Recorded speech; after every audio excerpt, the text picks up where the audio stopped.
With the Whiskey Sippers, I'm Todd, and Patrick's back so we can do our March bottle haul. After this. All right, everyone, welcome back. Thanks for joining us. Go down there and hit that like and subscribe button, that notification bell, so you can get whenever we post new videos, and it'll notify you. So this is our March bottle haul. Yep. Patrick, it's the second one you're joining me for. I'm surprised he keeps inviting me back. Yeah.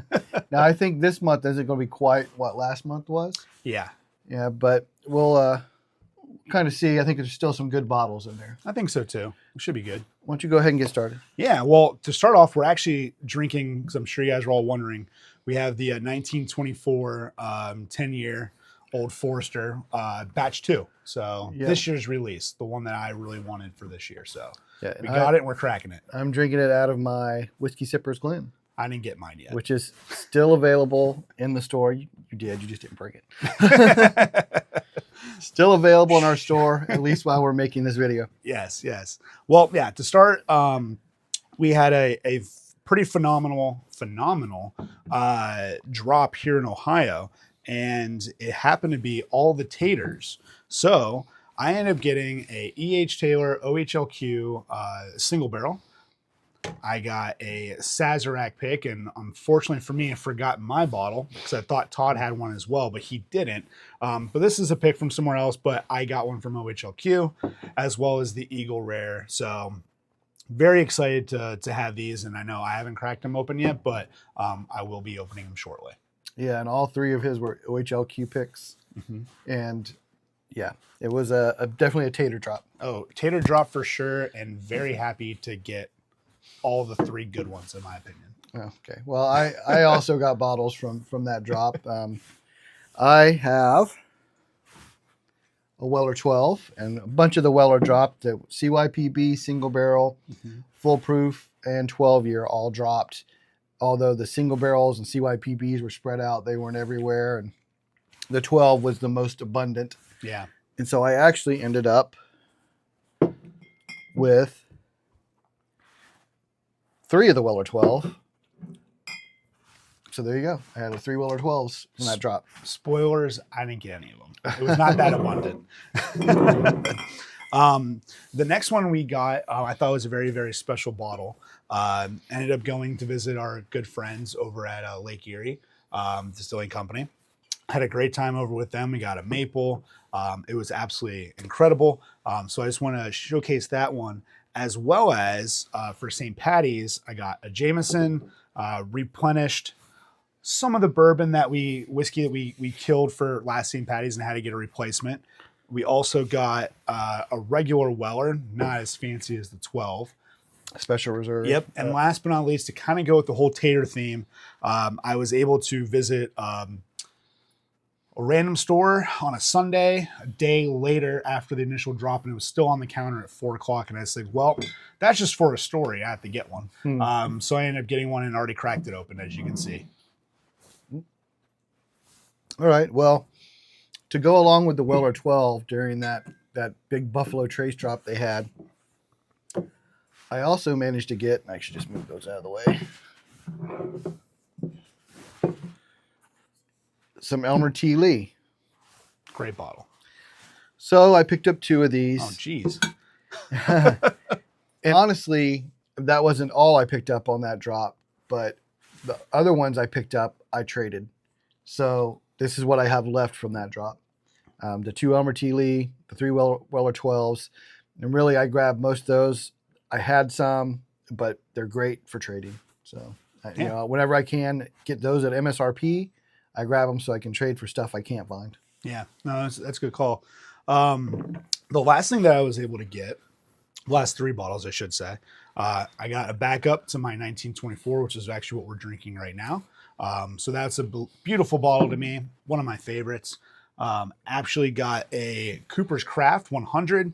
Figured I can just use for the Bottle and Bond for March. I believe it was March 3rd, Bottle and Bond Day. I ended up getting this one just because it's 100 proof.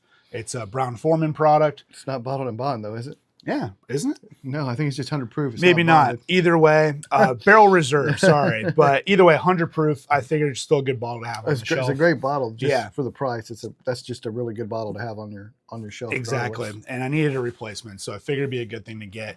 And then my absolute last bottle is a little bit of the stand-in right now. A Jack Daniel's single barrel bourbon proof or barrel proof rye. It's a tongue twister.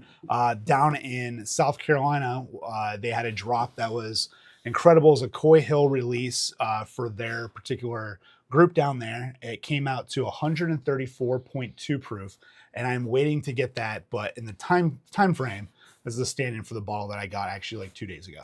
So I'm very excited to get that one. All right. So, like I said, I had picked up more bottles than this that I had shown. I picked up a couple of CYPBs and a Rock Hill Farms. Well, I ended up trading those because those are bottles I actually had some of, but there were some bottles I didn't get that I really wanted. So I traded the CYPB, the Rock Hill Farms, and a couple of the Weller 12 years, and I got a Weller single barrel. So I got this. I did have one in my rainbow up here behind us. That's unopened, but all the rest of the things I have open. So I had to get a second one so I can open it. So I have the open and unopened rainbow. I also traded for the Jack Daniel's Coy Hill, which I wanted so bad for so long. Yeah. And I was able to, with getting those CYPBs and Rock Hill, work out some trades, and I got the Coy Hill. I'm really happy I got that. And then the last bottle I got was a bottle I had to have this year.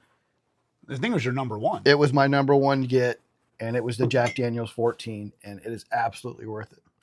Absolutely worth getting, and it was worth the trade, and I'm hoping to get it back up whenever they do drop here in Ohio. So hopefully they do not be a 2026 release. Yeah, you never know with the way the state does stuff. So I traded the rest of my Big Buffalo Trace Tater Drop for 3 bottles that I actually wanted. And then I have one other bottle.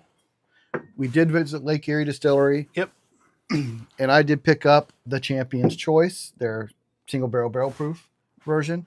I've actually sent some samples of this out to a couple other channels, and we've done on the live. Yeah.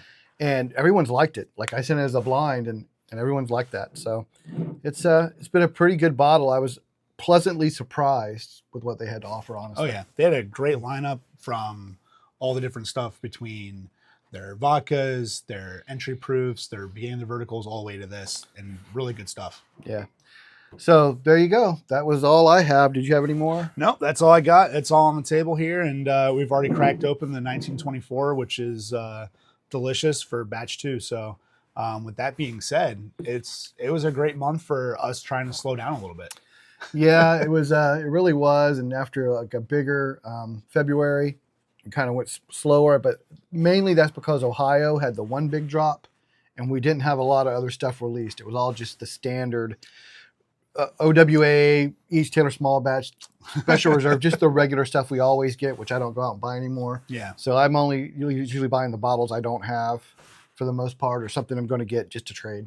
Yeah. So there you go. Thanks for joining us. That was our bottle haul for this month.